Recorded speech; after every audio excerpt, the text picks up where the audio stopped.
Espero que todos vocês estejam bem, que tenham uma noite agradável, que possam aproveitar desse ambiente cheio de amor, preparado, né? Com muito amor para que nós estivéssemos hoje aqui. Eu fazendo a palestra, vocês aqui como ouvintes, mas todos nós coautores de um momento de paz, de reflexão, de harmonia, de estudo dessa doutrina, né? De desenvolver ações para um mundo melhor. Eu acredito do fundo do meu coração que quando a gente procura Jesus e o seu evangelho, seja de que forma for, mas se a gente for assim com o coração aberto, a gente é coautor da história de uma humanidade, né, de paz. Quem procura Jesus, dentro da meu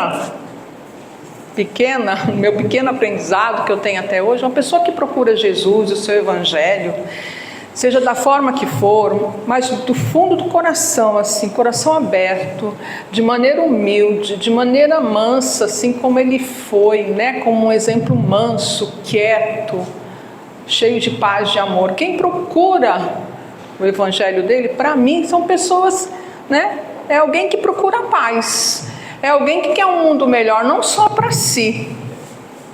Não só para si. É lógico que primeiro nós precisamos nos amar, ter a nossa paz interior, buscar dentro de nós onde que está essa paz, né?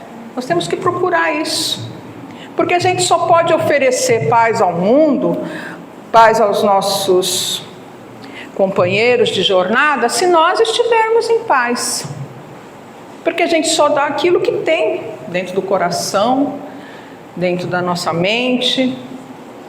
Muitas vezes essas ações elas ficam meio que em conflito, porque a gente não entende muitas coisas ainda.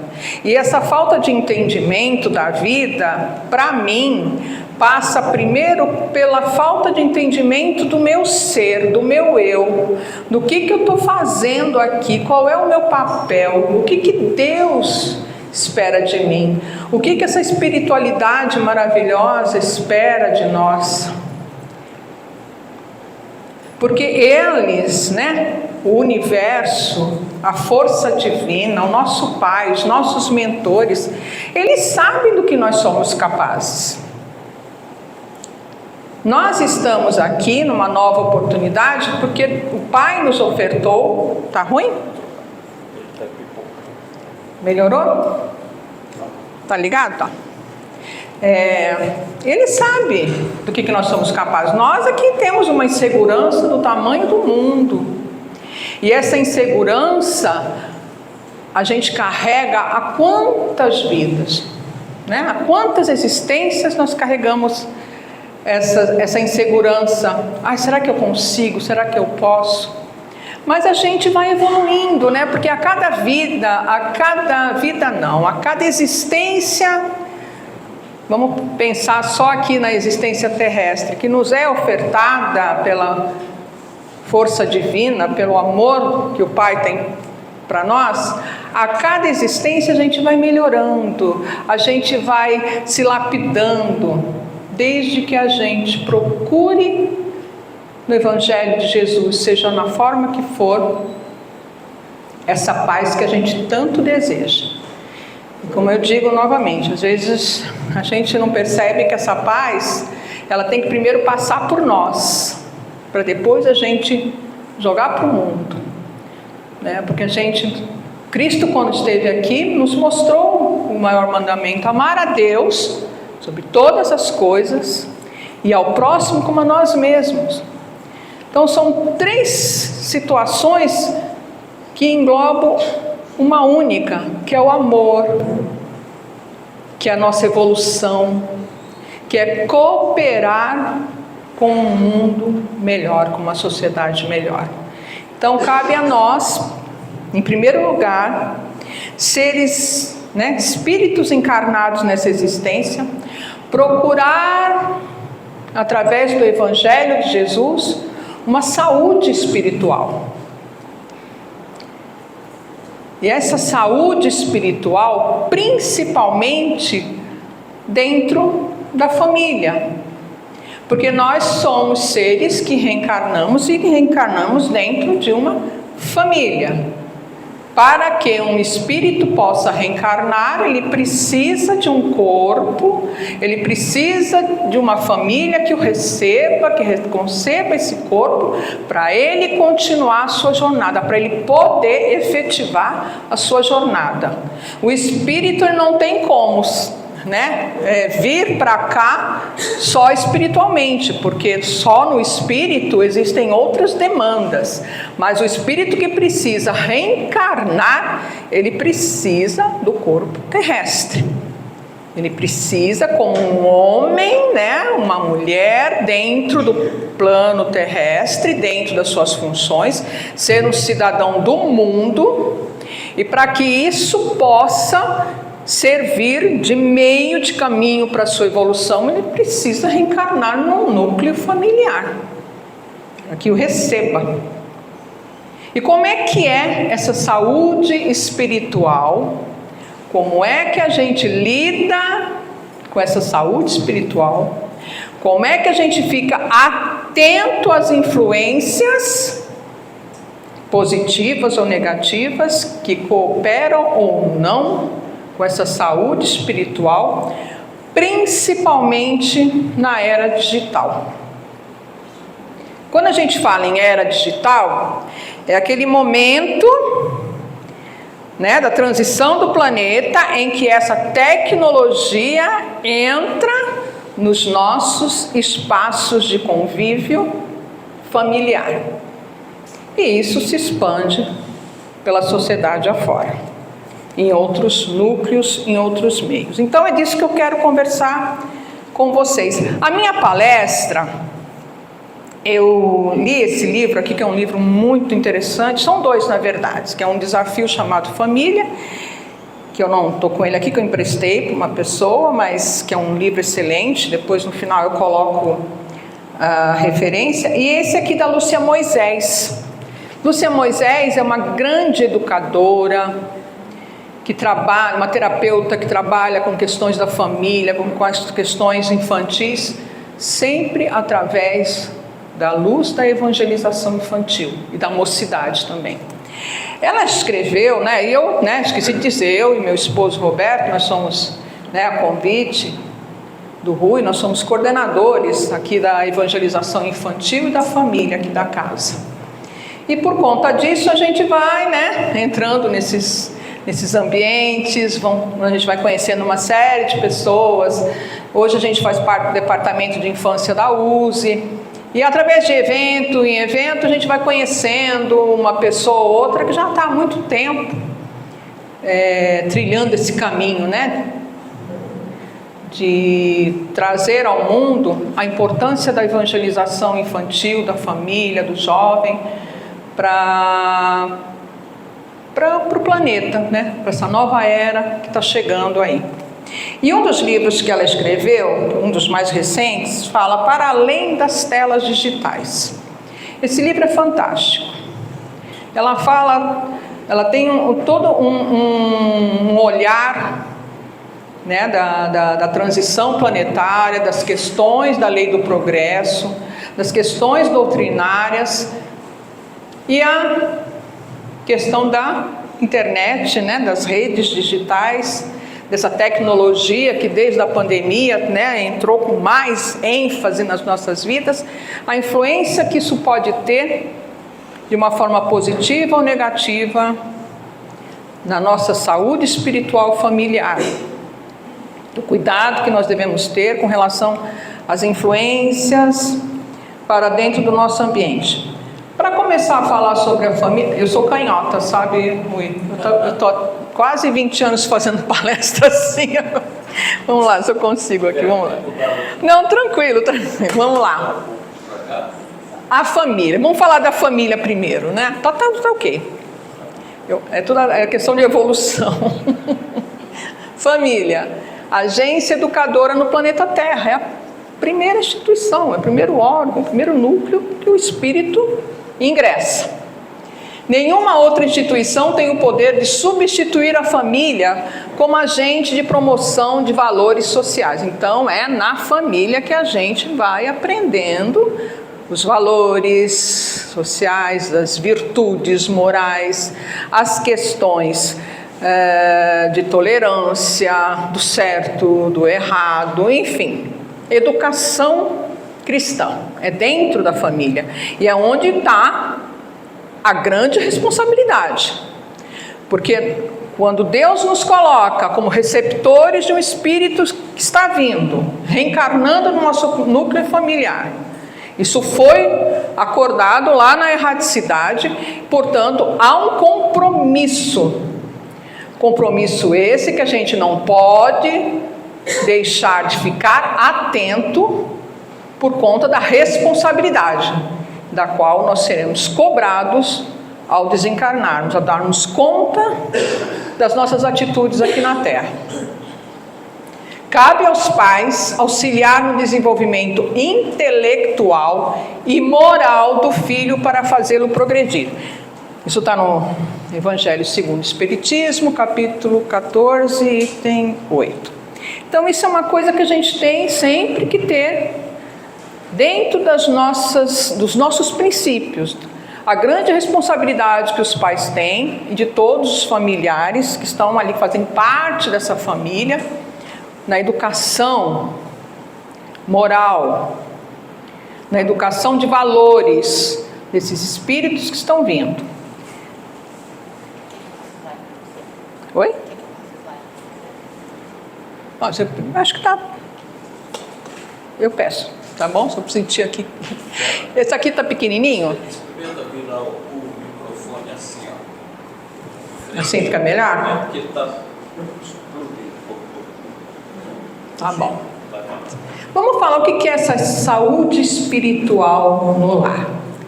Saúde, né? Vamos pensar, o que é estar saudável dentro de um ambiente saudável espiritualmente? O Espiritismo nos esclarece quanto ao progresso gradual de melhoria e desenvolvimento espiritual. Quando a gente estuda a doutrina, a gente tem todo o conhecimento, todas as informações, tudo o que acontece na vida, no mundo, e que isso faz parte de um processo evolutivo. A doutrina ela é clara e nos ajuda e muito para entendermos as questões tanto espirituais, materiais, os desafios pelos quais passamos. Ao estudarmos a doutrina, a gente tem essas ferramentas, esses recursos a nos auxiliar neste entendimento. As almas reunidas no lar, no atual estágio da humanidade, não são, como regra geral, nem todas espíritos elevados, certo? E moralmente educadas, mas também, ao mesmo tempo, não são espíritos inferiores e muito embrutecidos. Então, nós estamos naquele momento de transição, de entendimento, já vivemos muitas outras vidas, trazemos coisas positivas, elevadas, mas muitas ainda para serem o quê? Resolvidas, aprendidas, questões principalmente com relação às virtudes morais cristãs. Respeito, tolerância, perdão, a caridade e tantos outros entendimentos que nós vamos no dia a dia nos esquecendo, que fazem parte desse caminho a ser trilhado para a nossa evolução. Mas o lar, ele tem essa mistura, nem todos muito elevados ainda, ainda com coisas para aprender, mas também não somos tão embrutecidos ainda. A gente tem uma inteligência, a gente tem uma capacidade já de procurar entender e buscar o equilíbrio dentro do lar. Nós temos, apesar de esquecermos, nós já temos essa capacidade de entendimento. A questão do livre-arbítrio, das escolhas, da inteligência, dos caminhos que a gente tem procurado trilhar. O lar terrestre agrupa almas em estado intermediário de evolução, trazendo virtudes e conquistas positivas de seu patrimônio espiritual e ainda carregando sombras e más tendências a serem vencidas. Então a gente vem para cá, graças a Deus a gente já avançou um pouquinho, mas nós estamos longe ainda, né, de sermos esses espíritos mais elevados para trilharmos outros degraus na evolução. A gente ainda tem muitas tendências não tão edificantes, tendências às vezes más mesmo, para a gente poder aqui, nesta oportunidade, melhorarmos, irmos em busca, através da escolha, da inteligência, do discernimento, procurar melhorar. Pode. Então, resumindo, no lar, doutrina espírita é esclarecimento. O lar, lugar de almas reunidas em estágio intermediário de evolução. Próximo. A família é a saúde espiritual.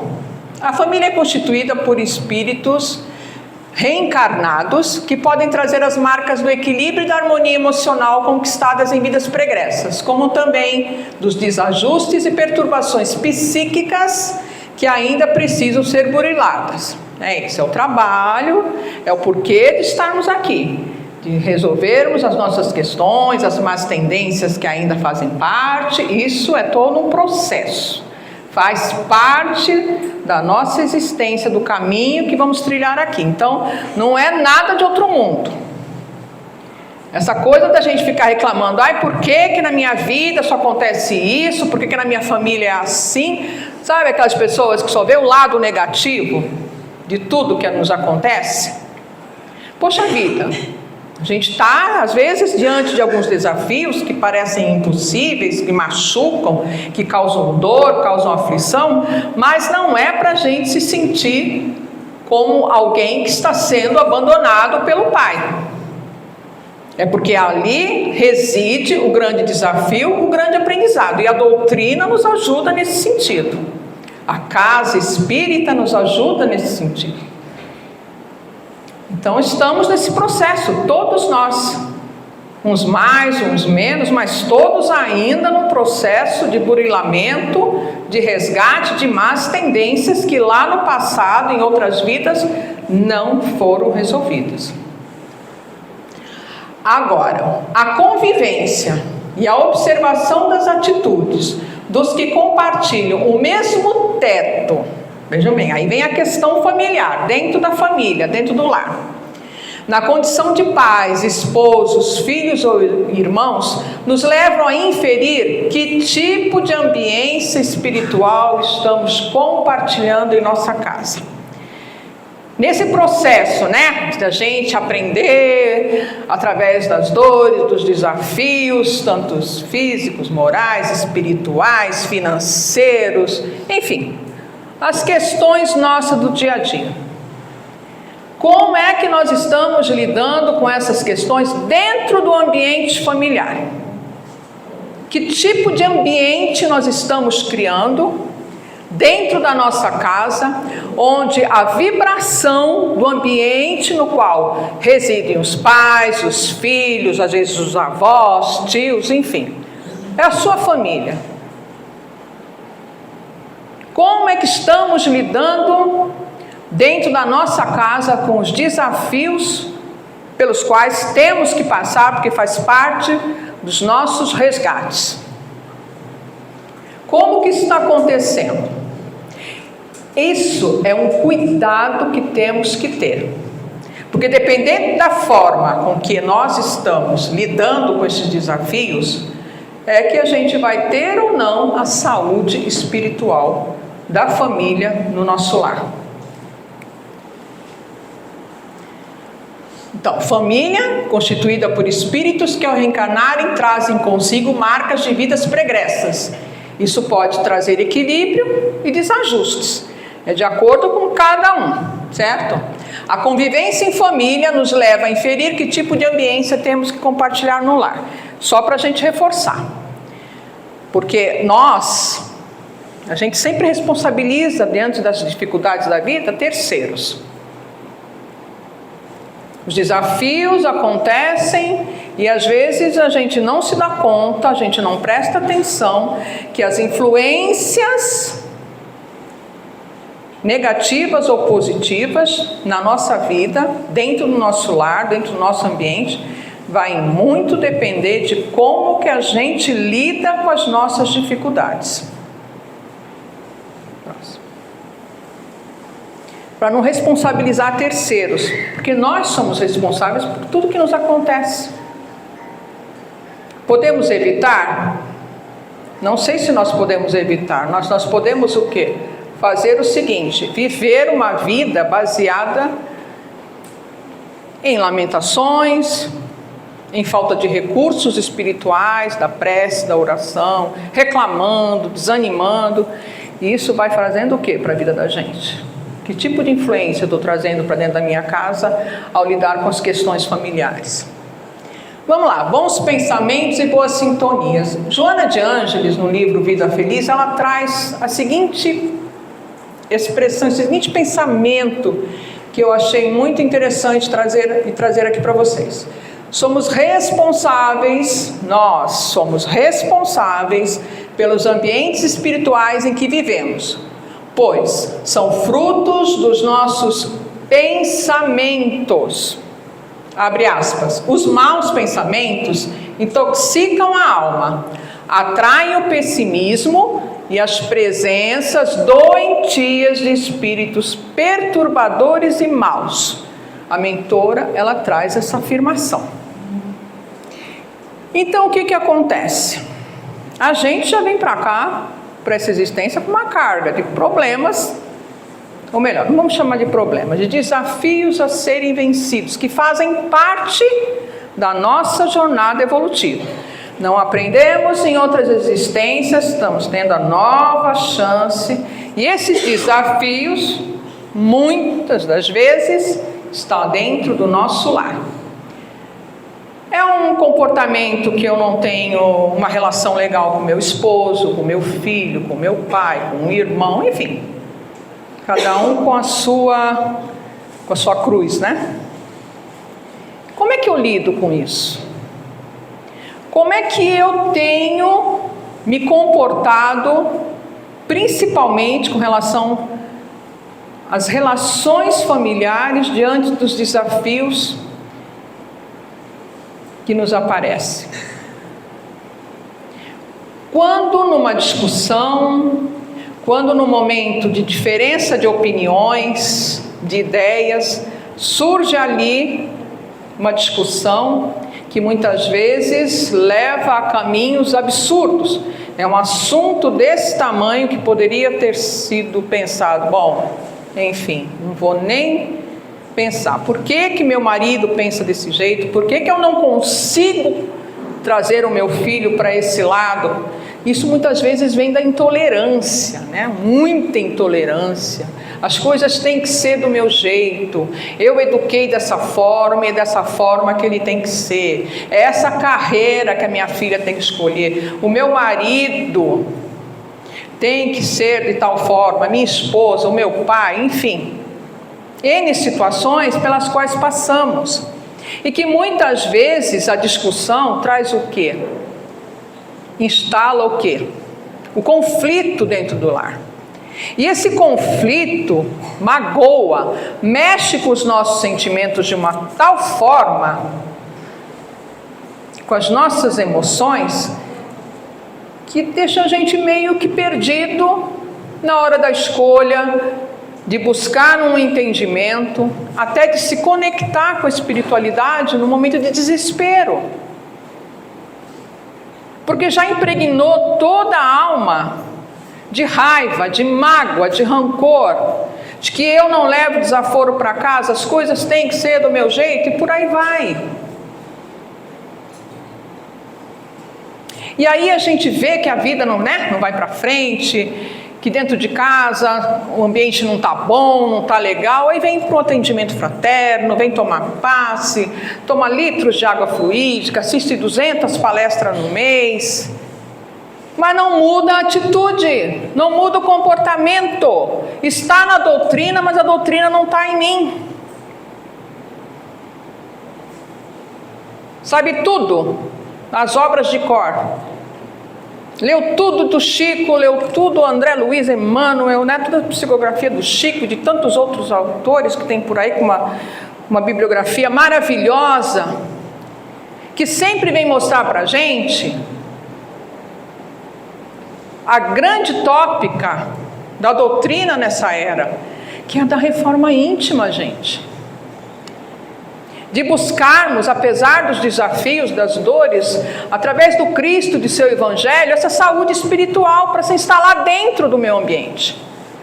Vem para o centro, toma um passe, vem para o atendimento fraterno, faz o tratamento, mas não muda o comportamento, não muda a mente, não muda o coração.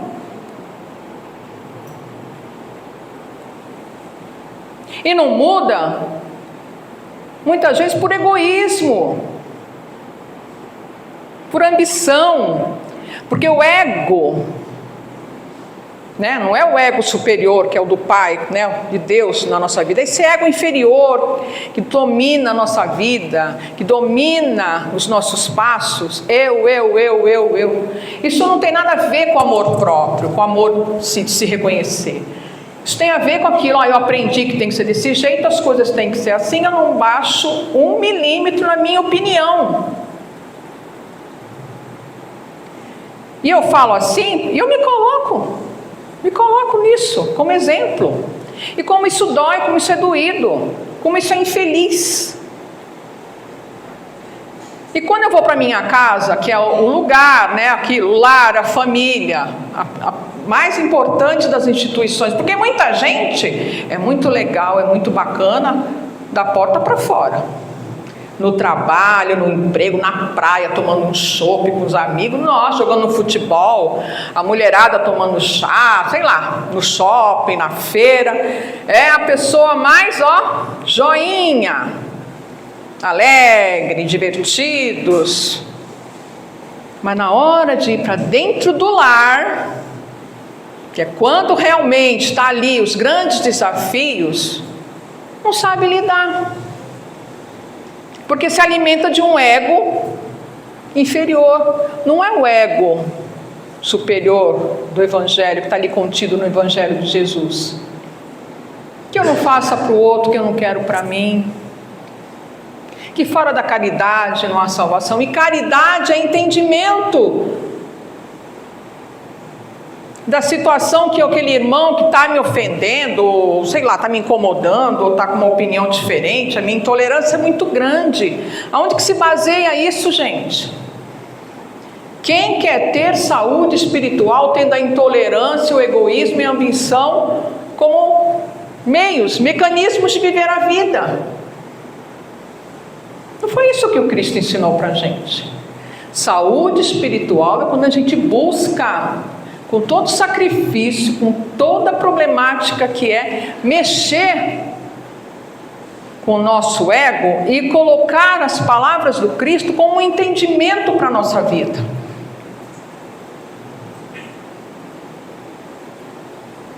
Nós somos capazes individualmente de sermos muito felizes, mas é feliz no entendimento de que não estamos sozinhos, que nós estamos amparados, que Deus vai nos dar sempre uma porta aberta, nos mostrando daqui o caminho. E às vezes esse caminho é de renúncia desse ego inferior. Joana de Ângeles fala muito disso, do ego superior, que é esse ego que está voltado com as leis divinas, em conexão com as leis divinas, e esse nosso ego aqui que a gente exercita no dia a dia, cheio de coisas ainda, né? De obstáculos a serem vencidos, mas que as pessoas se agarram a ele de uma tal forma que às vezes levam existências e existências para desapegar disso. Quantos de nós, hoje aqui, quantas oportunidades já perdemos? Mas não é para se lamentar, ai, nossa, não tem mais jeito, não. Eu acho que quando a gente de repente acorda e fala, opa, peraí, dentro da minha casa a coisa não está fácil, talvez seja por isso. Que qual é o outro caminho manso, quieto, inteligente que eu posso utilizar para pelo menos não trazer para essa ferida, para esse problema, para essa relação mal resolvida, um pouco pelo menos de paz, de entendimento. E a partir daí, porque tem questões familiares hoje que não vai ser nessa vida que a gente vai resolver. A gente não sabe, né? Esse filho, esse companheiro, esse pai, essa mãe, enfim, essa dor que não se resolve. E a gente tem tantos caminhos para isso, né? Para terapeuticamente, espiritualmente, mas pelo menos para a gente entender a situação na medida do possível e não piorar, não fazer com que ela doa mais do que ela é capaz de fazer doer. Isso já é um avanço. Aquela coisa, eu não vou, né, com a faca nos dentes, com sangue nos olhos, para impor a minha verdade, a minha vontade. Eu posso estar segura daquilo que eu penso, mas aquele irmão que está ali, ele ainda não conseguiu perceber. E de que me adianta colocar a minha ideia, a minha opinião goela abaixo, a todo custo? O que eu ganho com isso? Mas uma palavra, um silêncio, né? Dar um passinho assim para trás para refletir e lá resolver na medida do possível de uma maneira mais calma, mais branda, que foi assim que o Cristo nos ensinou. Isso é saúde espiritual. Com relação à era digital, né? Vou só falar bem rapidinho. Quais são essas ações contrárias, né? Volta só mais um pouquinho. Aí. Comportamentos agressivos se instalando. Desculpa, meu português ali eu digitei errado. Instalando desequilíbrio, onde a lei da atração esclarece o favorecimento da influência de espíritos infelizes. Tais influências tocam nossos sentimentos muitas vezes por longos tempos. Uso abusivo dos meios de comunicação sem a orientação e controle maduro dos adultos. É aí que a gente entra na questão da era digital. A tecnologia ela é como se fosse mais um membro da nossa família. E hoje em dia, essa tecnologia abençoada, que faz parte da lei do progresso.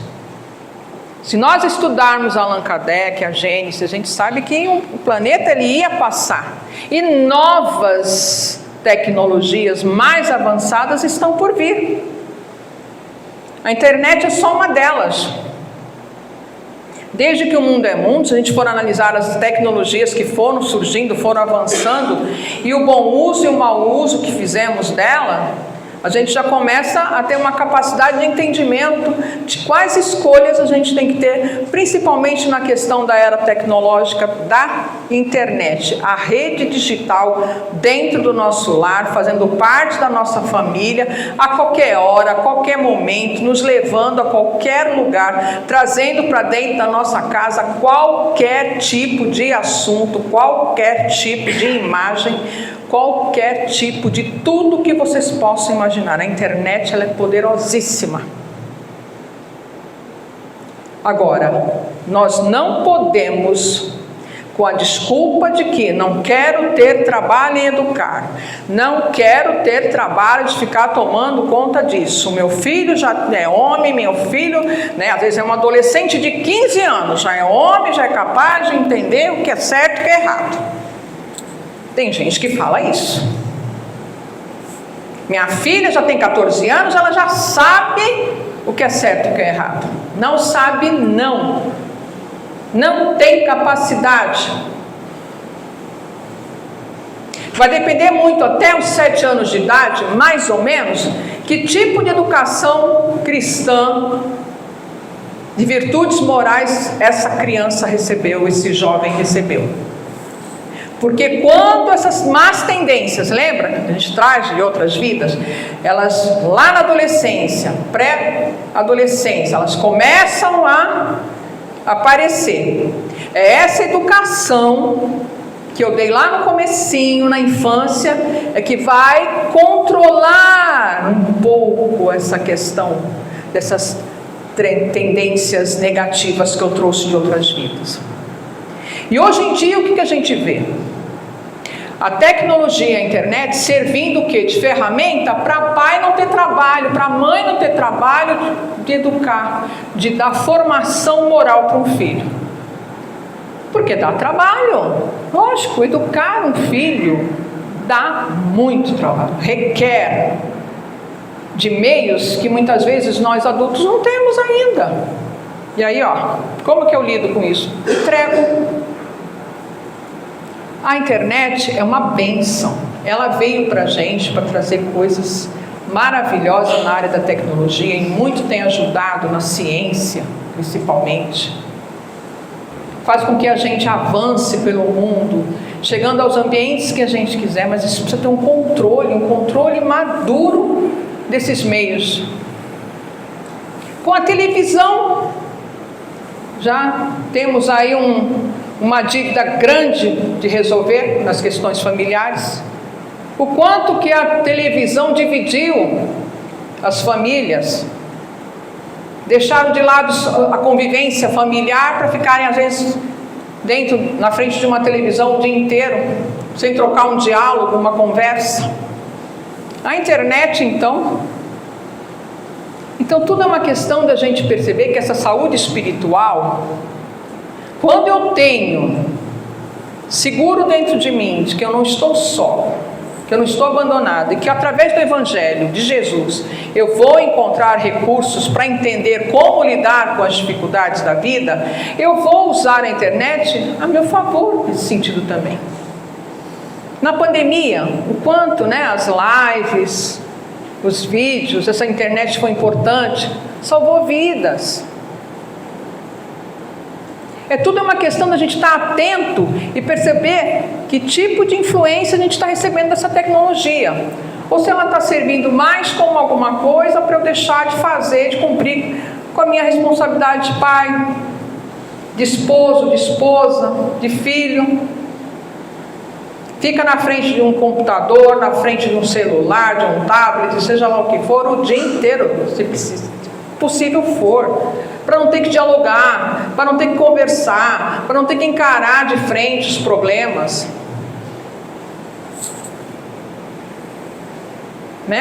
A gente tem que prestar muita atenção nessas questões. Nossa Terra é um pálido reflexo do que existe nos mundos mais avançados. Em outros planetas, a internet nossa aqui é uma coisa já bem, É provável que os que nasceram mais recentemente tenham tido a oportunidade de conhecer tecnologia muito avançadas nas esferas espirituais de onde procederam. Esses espíritos, eles estão vindo uma inteligência tecnológica que, nossa, dão baile em nós. Mas moralmente eles precisam ainda de recursos, que a gente tem ali essa capacidade de conduzi-los no caminho do bem, que é esse o nosso papel de adulto, de pais. Essa facilidade, no entanto, não significa que do ponto de vista da moralidade, todos estejam aptos a fazer escolhas seguras e conscientes do seu uso. A família contemporânea cabe zelar pelo emprego consciente e sadio dos aparelhos à disposição das crianças e adolescentes, sejam eles smartphones, videogames, tablets, computadores ou mesmo televisão. Os pontos negativos e os positivos. Nos negativos, são inúmeros, mas vamos lá. Superexposição. Qualquer um entra na nossa casa através da internet. Se a gente não olhar e ficar atento nisso, é muito perigoso. Comportamento antissocial. Pessoas se fecham, passam a vida na frente de uma tela. Aumento de tendências agressivas, elevação do nível de ansiedade, depressão, prejuízo no processo de aprendizagem e outros. Neurologicamente, a superexposição a uma tela, sem trabalhar a questão do movimento físico em outras ações, isso muito prejudica o aprendizado, a questão da atenção, a questão psicológica de todos nós. Temos os pontos positivos. melhora na socialização de crianças introvertidas. Isso é legal, é bacana, eles conversam, eles produzem, elaboram textos. Desde que seja uma coisa orientada, eles podem fazer coisas fantásticas, positivas, e que muito vai elevar a autoestima das pessoas, principalmente essas crianças mais introvertidas. Elevação na qualidade de ensino. A tecnologia muito auxilia de forma correta para que as crianças aprendam melhor, mais e melhor, usando essas tecnologias, desde que seja orientado. Acesso às informações do mundo todo, isso é muito legal. Aprendizado, conhecimento. O home office, que foi, agora tem pessoas que conseguem ganhar a vida trabalhando de casa. Aquisição de novos conhecimentos, cultura, etc. Tem muitos pontos positivos. E uma coisa que a gente tem que pensar é o seguinte: não é para proibir. Isso faz parte da nossa evolução. Isso faz parte da lei do progresso. Faz parte do planeta. E como eu falei, novas tecnologias bastante avançadas ainda estão por vir. Só que a gente tem que aprender a lição devagarinho. Aprender a lidar com isso aqui para avançarmos, principalmente moralmente, espiritualmente, e termos acesso a outras tecnologias. Além do progresso, como eu falei. Apesar dos prejuízos ocasionados pelas telas, somos obrigados a admitir que a era digital é uma realidade. Seu apelo é muito forte. Proibir é até pior, À luz do Espiritismo, não temos dúvida de que os avanços trazidos pela era tecnológica são coerentes com a lei do progresso. Resta-nos, pois, fazer dela uso adequado, impulsionando-nos a caminhar cada vez mais em direção à conquista do nosso aperfeiçoamento espiritual. A internet, ela pode colaborar com isso. O fato da gente estar atento ali, orientando nossos familiares, nossos filhos, e a nós mesmos, Porque a gente fala muito internet, filhos, nós também, nós temos que tomar cuidado, porque se a gente não ter esse controle maduro, a tendência é a gente passar também o dia inteiro na frente de uma tela. Tem gente que já acorda ligando o celular, procurando assunto. Bom, para finalizar, eu acredito que a maior das ferramentas que a gente, dentro do lar, para cultivar, para promover essa saúde espiritual, é o Evangelho no lar. Porque trazendo o Evangelho para dentro do nosso lar, junto com os nossos familiares, a gente vai produzindo toda uma vibração, uma abertura junto à espiritualidade dos caminhos que vão proteger o nosso lar. Vão esclarecer, mesmo que seja no momento de um sono profundo, esclarecer as nossas dúvidas, trazer a paz e a influência de espíritos edificantes para dentro das quatro paredes da nossa casa. E quando a gente pratica esse Evangelho, traz esses jovens, essas crianças a participarem também, convida essas pessoas para fazerem parte. Eles, mesmo que naquele momento eles não estejam entendendo, mas eles estão ouvindo, eles estão trazendo para a consciência deles alguma coisa que fala de um Evangelho, de um Jesus de amor, que veio até aqui nos ensinar formas de lidarmos com os nossos desafios e por aí vai. Isso vai criando neles, aquela semente que brota para no futuro isso vir a trazer algum resultado.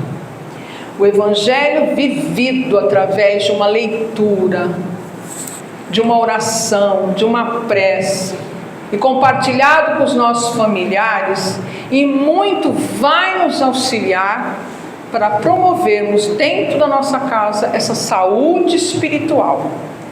Até para que no momento do uso das tecnologias digitais, das redes sociais, esses jovens, esses membros da família como um todo, já tenham a capacidade de perceber o que deverá ser compartilhado, o que deverá ser discutido, o que deverá ser postado, o que deverá ser lido e trazido para dentro da nossa essência. Não é para evitarmos a era digital como se fosse uma coisa negativa, não, ela faz parte da nossa vida, é algo necessário para a nossa evolução, mas cabe a todos nós encontrarmos ferramentas dentro do Evangelho para cultivarmos a saúde espiritual da nossa família dentro do nosso lar. Se nós somos seres que estamos aqui frequentando uma casa espírita, cristãos que buscam no Evangelho a saúde da nossa vida, então que sejamos como Cristo, porque o Cristo foi verbo e foi ação. Ele sempre foi coerente com as suas palavras. Que a gente consiga ser um pouquinho, que seja nessa existência, né, para não avançarmos um pouco e cooperarmos com a saúde espiritual do nosso lar e principalmente do nosso planeta. Resgate de memórias afetivas, para fechar. Procurem, né, principalmente com os familiares, momentos de jogos, de conversa. Sabe aquela coisa? Porque no meu tempo eu brincava disso, eu brincava daquilo. Tragam principalmente as crianças a entender que a gente pode ter uma memória afetiva através dos nossos relacionamentos familiares. Busquemos as nossas, para que os nossos filhos, os nossos jovens, quando chegarem na nossa idade, lá na vida adulta, eles não tenham simplesmente a memória de uma tela de computador. Eles têm uma memória também de momentos divertidos, lúdicos, de conversa, de amor, de afetividade dentro do próprio lar. Resgate de memórias afetivas. Busquem isso dentro da família, muita conversa, muito diálogo, jogos, brincadeiras, sempre buscando, né, promoção dessa afetividade. Tá bom? Bom, para terminar, as referências que eu falei, né, da Lúcia Moisés, para além das telas digitais, e do João Amaro Zanolini, um desafio chamado Família. São livros para quem, né, quer saber um pouquinho mais de como lidar com essas questões familiares, são muito edificantes e prazerosos de se ler. Meus amigos, muito obrigada pela atenção de vocês, que vocês voltem para os lares de vocês com a figura de Jesus, com a palavra do Cristo, né, sedimentando ações de vocês durante a semana. Muito obrigada.